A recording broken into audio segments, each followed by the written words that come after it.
Dentro de los antibióticos encontramos familias muy diversas. Incluso algunas de estas no se centran únicamente en atacar al reino procariota o reino monera, sino que también encontramos ciertas sustancias que se pueden utilizar para atacar a otros patógenos, como por ejemplo a los protozoos, encontrando amebas o incluso helmintos, como las tenias. Uno de estos antibióticos pertenece a la familia de los imidazoles y se conoce como el metronidazol, el cual es muy utilizado en los ámbitos antibióticos y antiparasitarios, aparte de que tiene la gran particularidad de que apenas genera resistencias y tiene una alta potencia.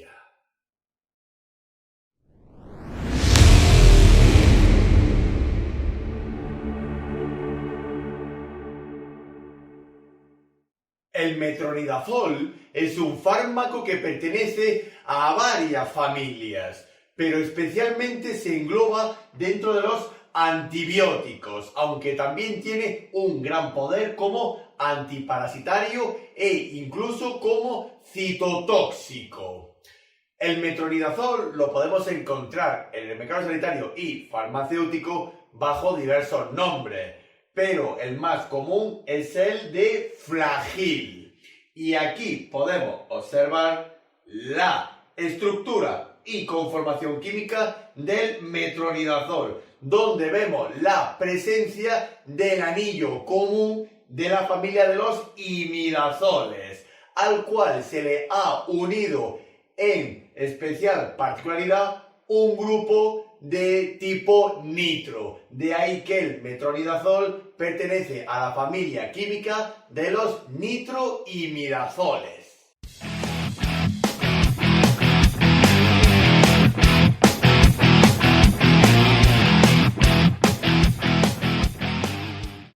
El metronidazol, como antibiótico, está indicado en el tratamiento y prevención de enfermedades bacterianas, especialmente de aquellas que estén o que puedan ser producidas por cepas procariotas que sean anaerobias, es decir, que pueden crecer y desarrollarse en medios sin oxígeno.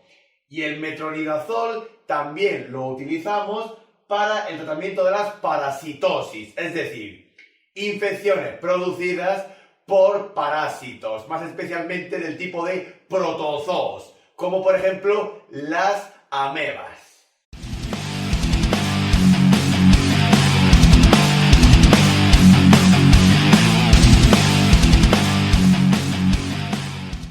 Dentro de los antibióticos, en general, el metronidazol suele ser un fármaco bastante bien tolerado y apenas tiene contraindicaciones, salvo en la presencia o desarrollo de una alergia al grupo químico de los imidazoles, independientemente de que sean genéricos o del tipo nitroimidazoles, como el metronidazol. Y por supuesto hay que tener en cuenta ciertas precauciones con el mismo. Por ejemplo, en pacientes con cierto grado de hepatopatía y de nefropatía. Más especialmente hay que tener cautela en pacientes que puedan desarrollar enfermedades hepáticas o que ya tengan una de base. Hay que monitorizar los electrolitos del paciente, así como también mucho cuidado en aquellos que tienen neuropatías, ya que el metronidazol, como veremos más adelante, algunos de sus efectos adversos se manifiestan a nivel del sistema nervioso central o del sistema nervioso periférico, siendo en este último más comunes. Por supuesto, pueden causarse colonizaciones, es decir, el metronidazol al erradicar una enfermedad bacteriana o parasitaria puede favorecer la colonización de ese área por otras cepas tanto procariotas como de otro reino biológico, como por ejemplo los fúngicos. También hay que hacer controles hematológicos, ya que el metronidazol, como muchos antibióticos, altera ciertos valores de la sangre y la inmunidad. Y si se utiliza por vía intravenosa, que es muy usual, puede provocar tromboflebitis. Así que también hay que revisar las interacciones de qué fármacos se pueden administrar a la vez o no con el metronidazol.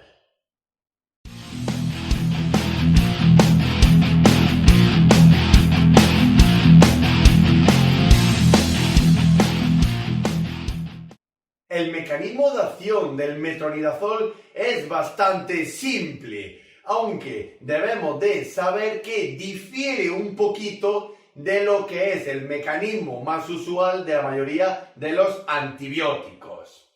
En primer lugar, tenemos que decir que el metronidazol pertenece a la familia de los nitroimidazoles, los cuales se caracterizan por ser potentes bactericidas y protocidas, así como también amebicidas. Si vemos el mecanismo de acción del metronidazol para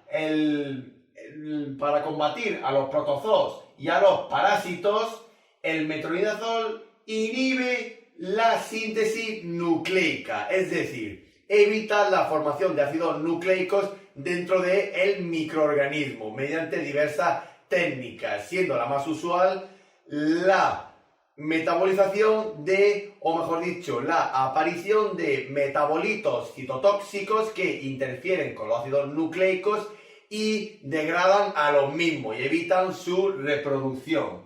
Y dentro de los ámbitos procariotas, el mecanismo de acción del metronidazol en las bacterias de tipo anaerobias es que bloquea de forma proteica el transporte de electrones, los cuales están vinculados a la respiración procariota. Y también tenemos que saber que el metronidazol tiene un cierto efecto citotóxico, ya que interactúa con los ácidos nucleicos, por lo cual es muy difícil que el metronidazol pueda generar resistencias tanto bacterianas como protozoarias, por lo cual es un fármaco dentro de los antibióticos que se puede utilizar.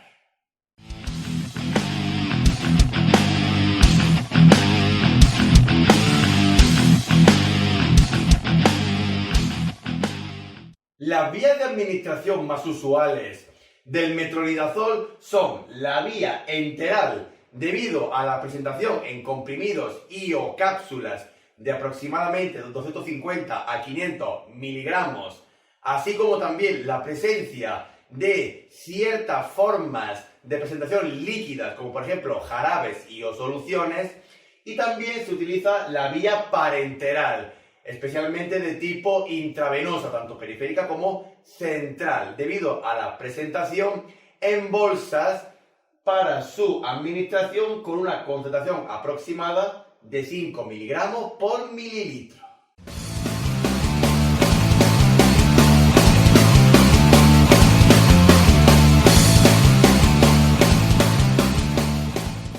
Si nos centramos en la posología y dosificación del metronidazol, consultando las bibliografías existentes y evidencia científica, podemos encontrar un montón de rutas terapéuticas que varían de diferentes dosis a utilizar del metronidazol, tanto como antibiótico y antiparasitario. Aunque si tenemos que utilizar o escoger una posología de tipo universal, nos podríamos quedar con que para las infecciones producidas tanto por parásitos como por cepas anaerobias sensibles al metronidazol, utilizaríamos 500 miligramos cada 8 horas durante aproximadamente 7 días o incluso hasta menos, 5 días. Pero no se recomiendan tratamientos o terapias mayores a la semana de duración. Y por supuesto hay que hacer una evaluación clínica continua de la patología del paciente para saber si el metronidazol es efectivo en la posología utilizada para la patología que presenta el paciente. Y de nuevo recordar que hay que revisar la bibliografía de qué dosis podemos administrar de metronidazol.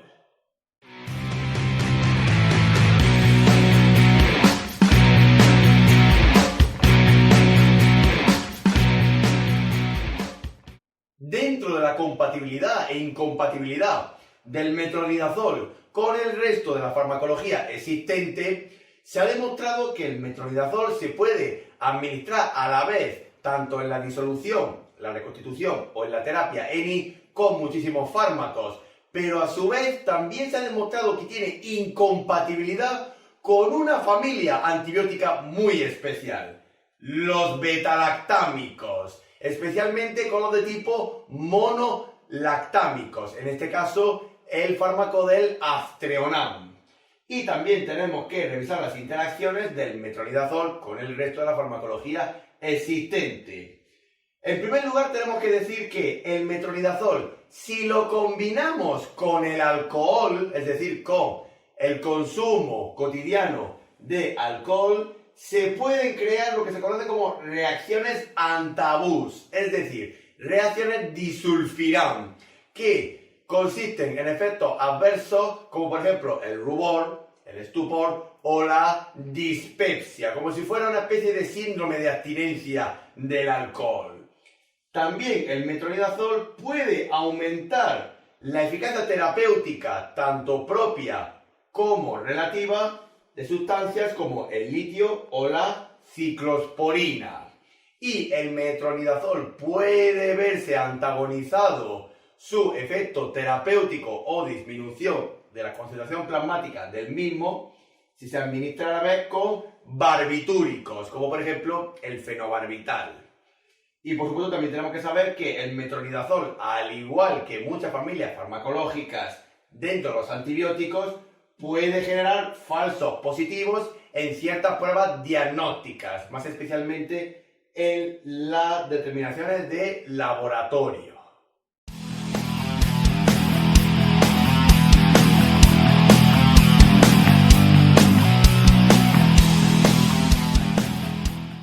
Incluso aun siendo un fármaco bastante bien tolerado y que se puede administrar casi en la totalidad de la mayoría de las patologías bacterianas y parasitarias, el metronidazol también puede generar efectos adversos, siendo algunos de ellos bastante comunes a corto plazo durante las primeras administraciones. Por ejemplo, puede aparecer a nivel gastrointestinal dispepsia, diarrea, que nos puede dar una sospecha de que se estén produciendo colonizaciones, así como también dolores de tipo abdominales. Otros efectos adversos algo más raros, pero que hay que tener en cuenta, sería la aparición de angioedemas, así como de shocks anafilácticos, es decir, alergias al metronidazol. También puede provocar neuropatías, especialmente de tipo periféricas, o agravar ya un cuadro de neuropatía que exista o que esté presente en el cuadro patológico del paciente. También puede provocar cefaleas, vértigo, neuritis y cuadros febriles, siendo estos muy comunes durante las primeras administraciones de metronidazol, que poco a poco van remitiendo. También se pueden producir alteraciones en ciertos valores de sangre, como por ejemplo leucopenia, neutropenia, trombopenias, por lo cual siempre hay que tener en cuenta los controles hematológicos. También puede producir tanto hepatopatías como dermatopatías, como por ejemplo incluso cuadros de hepatitis, insuficiencia hepática. También puede provocar encefalopatías y por supuesto las típicas reacciones cutáneas, urticaria, prurito y también cuadros de tromboflebitis cuando se administra por vía intravenosa. Y también puede provocar un aumento de las enzimas hepáticas. Y en el embarazo y en la lactancia, el metronidazol tiene categoría C, es decir, no se debería de administrar tanto en la gestante como en el lactante, a no ser que haya un beneficio que esté en contra de ese riesgo, aunque no hay muchos estudios que se hayan realizado con el metronidazol tanto en la gestación como en la lactancia, por lo cual su uso será bastante cauto.